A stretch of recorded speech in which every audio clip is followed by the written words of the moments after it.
नमस्कार, मैं सौरभ चंद्र, प्रवक्ता, जिला शिक्षा एवं प्रशिक्षण संस्थान शिवरामपुर चित्रकूट। आज के इस ऑनलाइन वीडियो क्लास में आप सभी का स्वागत करता हूं। आज हम लोग स्टडी करेंगे कूलाम का नियम, विद्युत धारा तथा सुचालक एवं कुचालक के बारे में। आइए सबसे पहले स्टडी करते हैं हम लोग कूलाम का नियम। कूलाम का नियम सन 1785 ईस्वी में एक फ्रांसीसी वैज्ञानिक हुए जिनका नाम था कूलॉम। तो कूलॉम ने अनेक प्रयोगों के आधार पर दो आवेशों के बीच कार्य करने वाले आकर्षण या प्रतिकर्षण बल के संबंध में एक नियम दिया जिसे कूलाम का नियम कहते हैं। तो आइए जानते हैं क्या है यह कूलाम का नियम। तो Coulomb's law statement, between 2 point charges there is force of attraction or repulsion depending upon the nature of charge।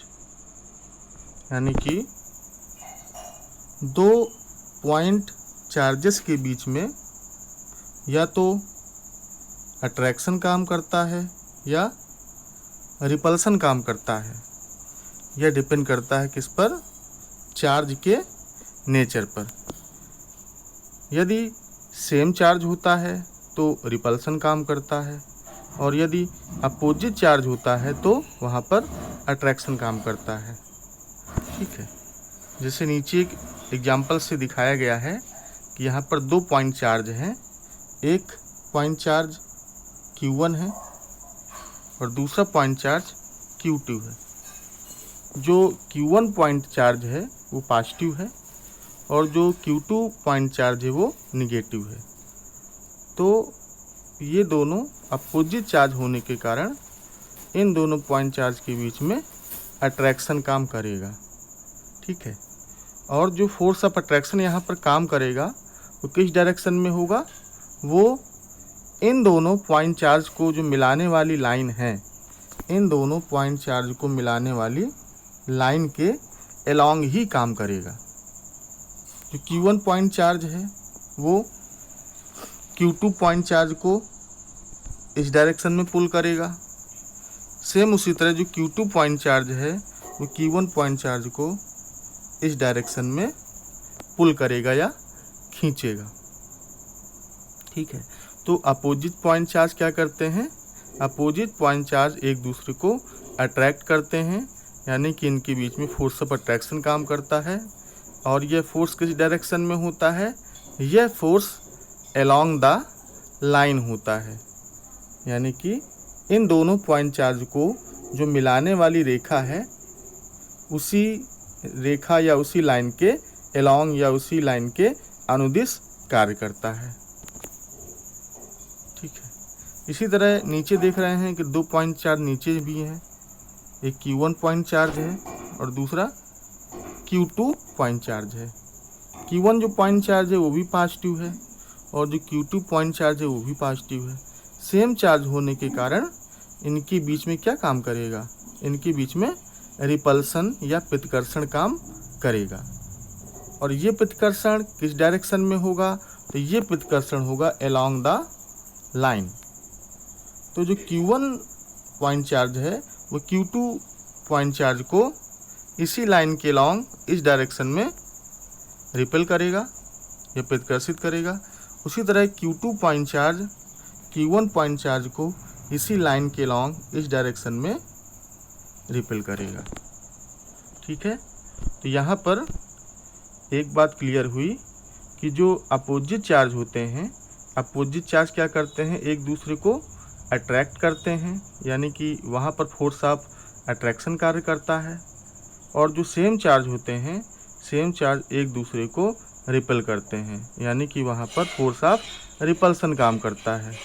अब बात आती है कि ये किस डायरेक्शन में काम करते हैं। तो इसके लिए कूलॉम ने बताया कि ये दोनों पॉइंट चार्ज को मिलाने वाली जो लाइन है उसी लाइन के अलोंग ही ये दोनों फोर्स कार्य करते हैं।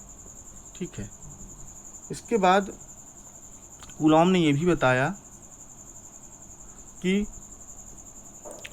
दो स्थिर बिंदु आवेशों के बीच लगने वाला आकर्षण अथवा प्रतिकर्षण बल, यानी कि 2 पॉइंट चार्ज हैं, स्टैटिक पॉइंट चार्ज हैं, उनके बीच लगने वाला फोर्स ऑफ अट्रैक्शन और रिपल्सन, जिसको हम कैपिटल F से रिप्रेजेंट करते हैं, वह दोनों आवेशों की मात्राओं के गुणनफल। जो पहला पॉइंट चार्ज था उसका मैग्नीट्यूड क्या है, Q1 है, और जो दूसरा पॉइंट चार्ज है उसका मैग्नीट्यूड या उसका जो मात्रा है वो क्या है, Q2 है। तो जो फोर्स ऑफ अट्रैक्शन या फोर्स ऑफ रिपल्सन F है वो किसके डायरेक्टली प्रोपोर्शनल होता है, वह दोनों आवेशों की मात्राओं के गुणनफल की क्या होता है, डायरेक्टली प्रोपोर्शनल होता है या समानुपाती होता है। ठीक है। और उन्होंने क्या बताया, और उन्होंने ये भी बताया कि जो फोर्स ऑफ अट्रैक्शन या फोर्स ऑफ रिपल्सन है वह उन दोनों पॉइंट चार्ज के बीच की दूरी, जिसको हम कैपिटल R से रिप्रेजेंट कर रहे हैं, तो दोनों पॉइंट चार्ज के बीच की दूरी के वर्ग के व्युत्क्रमानुपाती होता है। यानी कि जो डिस्टेंस है दोनों पॉइंट चार्ज की, उस डिस्टेंस के स्क्वायर के इनवर्जली प्रोपोर्शनल होता है। ठीक है। यानी कि फोर्स ऑफ अट्रैक्शन और repulsion is directly proportional to the multiplication product of magnitude of point charges Q1 and Q2, and force of attraction or force of repulsion is inversely proportional to the square of the distance। तो ये दो चीज़ें ये हो गई। और तीसरी चीज़ ये भी है कि ये जो फोर्स ऑफ अट्रैक्शन रिपल्सन है तो ये किस पर डिपेंड करता है, ये मीडियम पर भी डिपेंड करता है। ये दो पॉइंट चार्जेस हैं, इनके बीच में कैसा मीडियम है, इनके बीच में दो पॉइंट चार्ज के बीच में वैक्यूम है, या दो पॉइंट चार्ज के बीच में एयर है, या दो पॉइंट चार्ज के बीच में वाटर है, दो पॉइंट चार्ज के बीच में ग्लिसरीन है। तो इन पॉइंट चार्जेस के बीच में मीडियम क्या है, तो उस पर भी फोर्स ऑफ अट्रैक्शन या फोर्स ऑफ रिपल्सन डिपेंड करता है।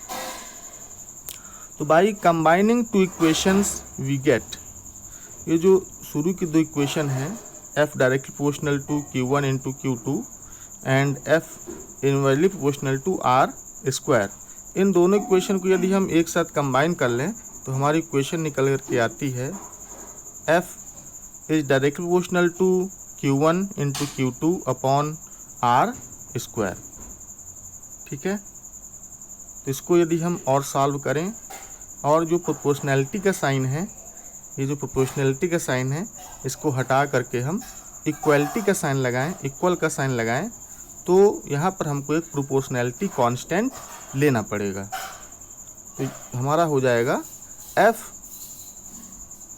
इक्वल टू, अब देखिए यहाँ पर एक प्रोपोर्शनैलिटी कांस्टेंट K आ गया है, तो F equal to K into Q1 into Q2 upon R square, और ये जो N लगा हुआ है ये फोर्स की यूनिट है, दैट इज न्यूटन। ये जो प्रोपोर्शनैलिटी कांस्टेंट K है इसको हम कूलॉम्ब कांस्टेंट के नाम से भी जानते हैं। और ये जो कूलॉम्ब कांस्टेंट होता है, इस कूलॉम्ब कांस्टेंट की वैल्यू मीडियम पर डिपेंड करती है, मीडियम की परमिटिविटी पर डिपेंड करती है। और इस प्रोपोर्शनैलिटी कांस्टेंट या कूलॉम्ब कांस्टेंट की जो वैल्यू है उसको हम कैसे निकाल सकते हैं, उसमें लिखा हुआ है the constant of proportionality is given by. तो जो प्रोपोर्शनैलिटी कांस्टेंट K है या कूलॉम्ब कांस्टेंट K है, तो K इक्वल टू होता है 1/4 पाई एप्सिलॉन नॉट। तो K इक्वल टू 1/4 एक कांस्टेंट वैल्यू है, pi is also a constant, and ये जो एप्सिलॉन नॉट है, एप्सिलॉन नॉट क्या है, ये परमिटिविटी ऑफ वैक्यूम या परमिटिविटी ऑफ फ्री स्पेस कहलाता है। तो यहाँ पर जो एप्सिलॉन नॉट की वैल्यू है ये मीडियम पर डिपेंड करती है।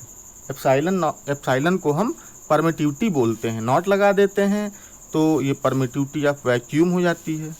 नॉट की जगह में हम इसको वाटर भी लगा सकते हैं, ठीक है। अगर वाटर 2 पॉइंट चार्जेस के बीच में है तो परमिटिविटी ऑफ वाटर वहाँ पर रखना होगा हमको।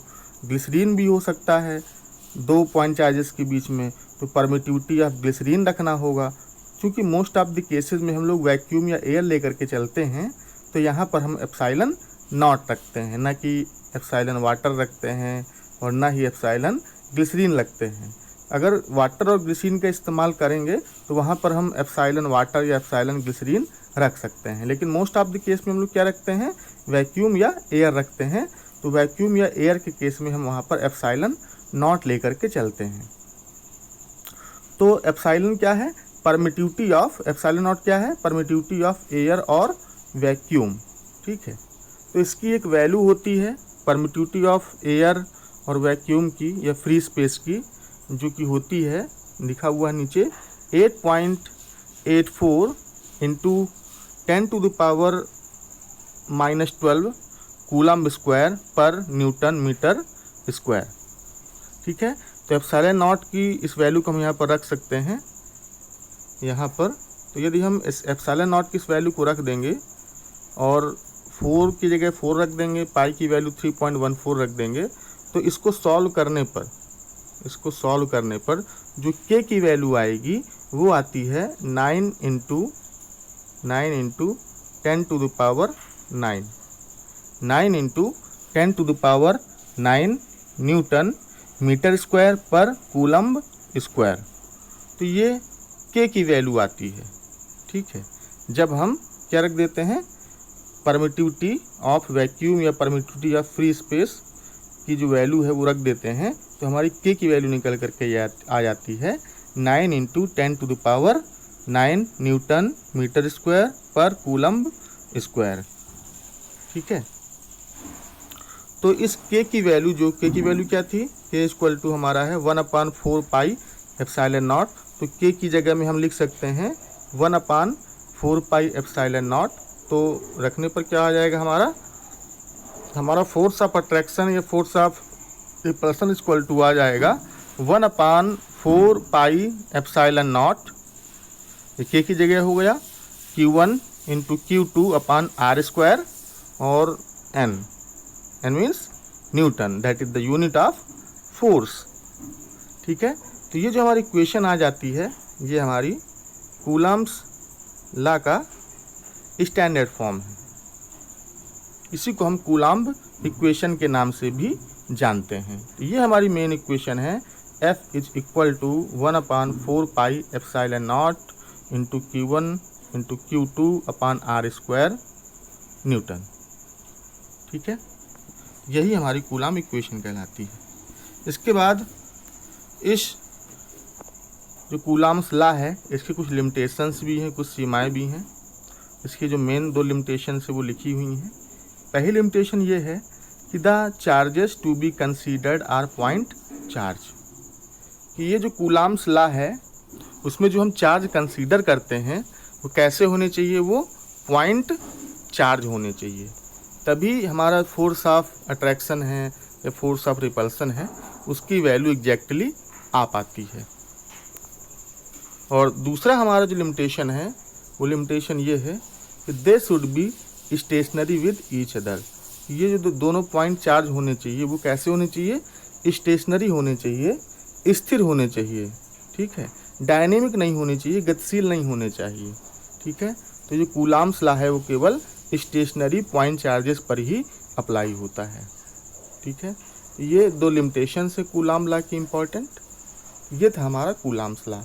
आइए अब हम लोग देखते हैं इलेक्ट्रिक करंट, या जिसको हिंदी में कहते हैं विद्युत धारा। अब ये इलेक्ट्रिक करंट क्या होता है, तो the electric current is the rate of flow of charge, ठीक है। इलेक्ट्रिक करंट क्या है, विद्युत धारा क्या है, rate of flow of charge है, rate of flow of charge, यानी कि आवेश की जो प्रवाह की दर है उसी को हम बोलते हैं इलेक्ट्रिक करंट। ठीक है, यानी कि इकाई समय में कितना चार्ज हमारा फ्लो होता है, इकाई समय में या यूनिट टाइम में जितना चार्ज हमारा फ्लो होता है उसी को हम कहते हैं इलेक्ट्रिक करंट। तो इलेक्ट्रिक करंट को हम लिख सकते हैं चार्ज अपॉन टाइम, यानी कि पर यूनिट टाइम में जो भी चार्ज हमारा फ्लो होता है उसी को हम कहते हैं इलेक्ट्रिक करंट। किसी भी तार से या किसी भी कंडक्टर से, किसी चालक से इकाई समय में, इकाई समय आपका 1 सेकंड हो सकता है, 1 मिनट हो सकता है, 1 घंटा हो सकता है, तो इकाई समय में जितना चार्ज हमारा फ्लो हो उस चार्ज की मात्रा को हम बोलते हैं करंट। क्योंकि करंट को हम आई से रिप्रेजेंट करते हैं तो करंट की जगह हमने क्या लिख दिया, I is equal to, charge को रिप्रेजेंट करते हैं क्यू से तो चार्ज की जगह हो गया क्यू, और टाइम को रिप्रेजेंट करते हैं टी से तो ये हो गया क्यू अपॉन टी। यानी कि हम लिख सकते हैं current equal to charge upon time, यानी कि I equal to Q upon T. अब हम यदि यूनिट की बात करें कि जो इलेक्ट्रिक करंट है उसका यूनिट क्या होता है, तो इलेक्ट्रिक करंट का यूनिट होता है एम्पियर। एम्पियर कहाँ से आया ये, क्योंकि चार्ज का यूनिट क्या होता है, चार्ज का यूनिट होता है कूलॉम्ब और टाइम का यूनिट होता है, क्या होता है, सेकंड। तो चार्ज का यूनिट हो गया कूलॉम्ब और टाइम का यूनिट हो गया सेकंड, तो यूनिट ऑफ करंट हो जाएगा कूलॉम्ब पर सेकंड। कूलॉम्ब पर सेकंड को ही हम क्या बोलते हैं, एम्पियर बोलते हैं। तो इलेक्ट्रिक करंट की जो यूनिट होती है या तो हम बोल दें क्या, कूलॉम्ब पर सेकंड बोल दें, या तो हम बोल दें क्या, एम्पियर। ठीक है, तो इलेक्ट्रिक करंट की यूनिट होती है कूलॉम्ब पर सेकंड या एम्पियर। ठीक है, अब देखिए, अब हमको देखना है कि इलेक्ट्रिक करंट किस डायरेक्शन में फ्लो होता है। देखिए यहाँ पर एक नीचे डायग्राम में दिखाया गया है, ये हमारा एक सेल लगा हुआ है। सेल में आपको 2 टर्मिनल दिखाई पड़ रहे होंगे, एक साइड में ये नेगेटिव टर्मिनल है और एक साइड में ये पॉजिटिव टर्मिनल है। तो सेल में इलेक्ट्रॉन्स जो हैं वो फ्लो होते हैं नेगेटिव टर्मिनल से पॉजिटिव टर्मिनल की ओर। तो नेगेटिव टर्मिनल ये है, तो नेगेटिव टर्मिनल से इलेक्ट्रॉन इस डायरेक्शन में फ्लो होंगे, इस डायरेक्शन में ऐसे फ्लो होंगे, ऐसे, इस तरह से, इस तरह से, इस तरह से, इस तरह से। तो इलेक्ट्रॉन का फ्लो नेगेटिव टर्मिनल से पॉजिटिव टर्मिनल की ओर होता है। यहाँ पे लिखा भी हुआ है direction of flow of electron. तो इलेक्ट्रॉन किस डायरेक्शन में फ्लो होते हैं, इलेक्ट्रॉन बैटरी के नेगेटिव टर्मिनल से पॉजिटिव टर्मिनल की ओर फ्लो होते हैं किसी भी कंडक्टर में। ठीक है, किसी भी चालक में, ये चालक आपका तार भी हो सकता है या अदर कोई मेटलिक कंडक्टर भी हो सकता है। तो ये हो गया हमारा direction of flow of electron. और जो हमारे इलेक्ट्रिक करंट है, इलेक्ट्रिक करंट बाय कन्वेंशन या परिपाटी के अनुसार जिस डायरेक्शन में हमारा इलेक्ट्रॉन फ्लो होता है उसके अपोजिट डायरेक्शन में फ्लो होता हुआ माना जाता है। यदि हमारा जो इलेक्ट्रॉन्स का फ्लो है वो निगेटिव टर्मिनल से पॉजिटिव टर्मिनल की ओर होता है तो करंट का जो फ्लो होगा वो इसके अपोजिट होगा। यानी कि करंट का फ्लो हमारा कहाँ से कहाँ की ओर होगा, पॉजिटिव टर्मिनल से किस टर्मिनल की ओर होगा, पॉजिटिव टर्मिनल से नेगेटिव टर्मिनल की ओर होता है, या पॉजिटिव एंड से नेगेटिव एंड की ओर होता है। ये हो गया direction of flow of electric current. तो यहाँ पर एक चीज़ आपको क्लियर हुई होगी कि इलेक्ट्रॉन्स का फ्लो किस डायरेक्शन में होता है।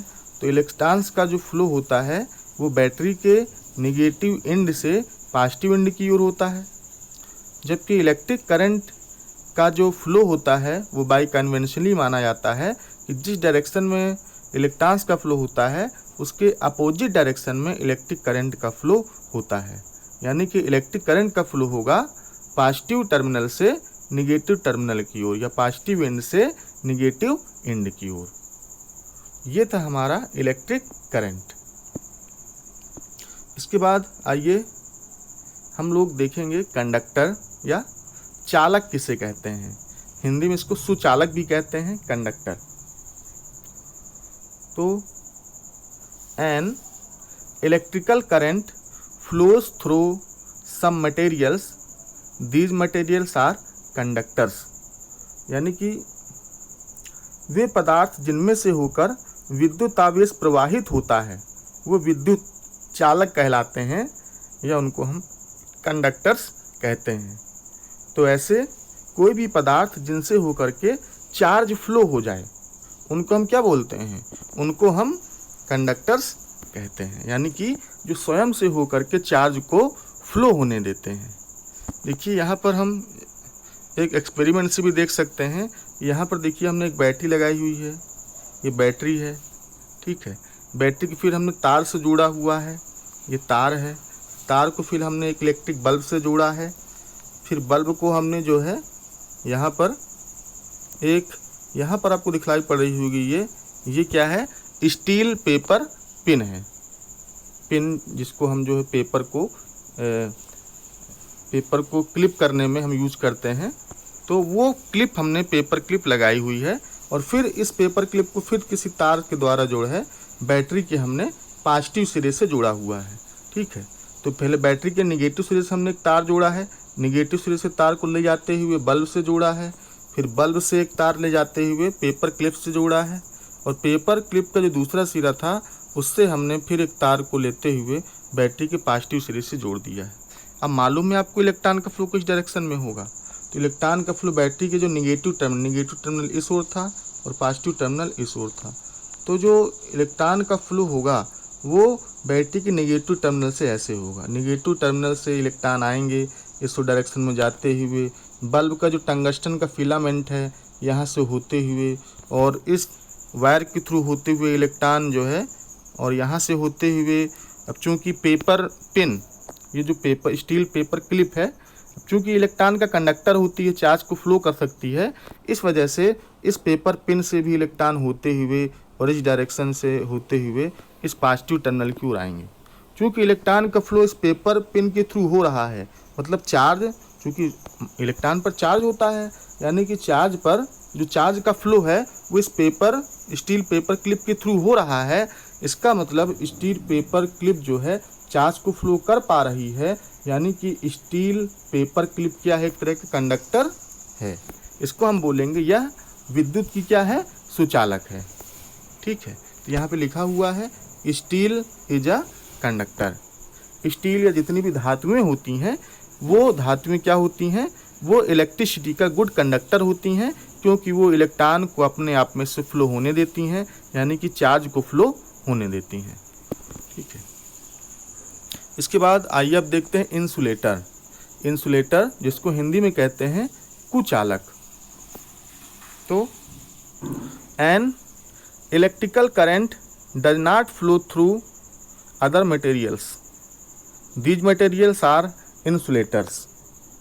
अर्थात वे पदार्थ जिनमें से होकर विद्युत आवेश प्रवाहित नहीं होता है, यानी कि जो इलेक्ट्रिकल चार्ज है या इलेक्ट्रिक करंट है वो फ्लो नहीं होता है, उनको हम क्या बोलते हैं, इनको इंसुलेटर कहते हैं। ये मटेरियल्स हमारे इंसुलेटर्स कहलाते हैं, ठीक है। तो जिन पदार्थों से होकर के इलेक्ट्रिकल करंट फ्लो नहीं होता है, ऐसे पदार्थों को, ऐसे मटेरियल्स को हम क्या कहते हैं, इंसुलेटर्स कहते हैं, ठीक है।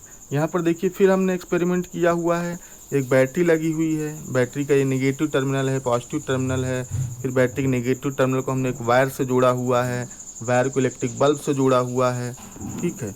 और फिर जो है ये वायर यहाँ से आता हुआ हमारा इस एक प्लास्टिक का एक खिलौना है, एक बतख आपको दिखाई पड़ रही होगी, उससे जुड़ा हुआ है। और फिर बतख की चोंच से हमने जो है तार को बैटरी के पॉजिटिव टर्मिनल की ओर ले गए हैं। तो यहाँ पर आप देख रहे हैं इलेक्ट्रॉन जो है नेगेटिव टर्मिनल से पॉजिटिव टर्मिनल की ओर जो है बैटरी के आएंगे, यहाँ तक तो इलेक्ट्रॉन आएंगे, ठीक है। उसके बाद चूँकि बतख जो होती है, बतख इलेक्ट्रॉन को फ्लो नहीं होने देती है, ये अपने आप में से, चूँकि प्लास्टिक की बनी हुई बतख है, तो ये इलेक्ट्रॉन को फ्लो नहीं होने देगी। और यदि इलेक्ट्रॉन का फ्लो नहीं होने देगी तो यहाँ से जो हमारा सर्किट है वो शॉर्ट हो जाएगा और इलेक्ट्रॉन जो है बैटरी के पॉजिटिव टर्मिनल की ओर नहीं जा पाएंगे, जिसके कारण क्या होता है, ये हमारा जो इलेक्ट्रिक बल्ब है ये ग्लो नहीं होता है, जलता नहीं है। इसका मतलब क्या हुआ, इसका मतलब ये हुआ कि चार्ज हमारा इस बतख के थ्रू फ्लो नहीं हो पा रहा है। यानी कि चार्ज यदि किसी मटेरियल के थ्रू अगर नहीं फ्लो हो पाता है, इसका मतलब ये जो प्लास्टिक है जिसकी ये बतख बनी हुई है, प्लास्टिक वो क्या है, वो इलेक्ट्रिक का क्या है, इंसुलेटर है या विद्युत का कुचालक है। ठीक है, ये कुछ चीज़ें थी जो हमने इस क्लास में पढ़ी। बाकी आगे की चीज़ों को देखने के लिए हम लोग अब नेक्स्ट क्लास में मिलते हैं। Thank you very much.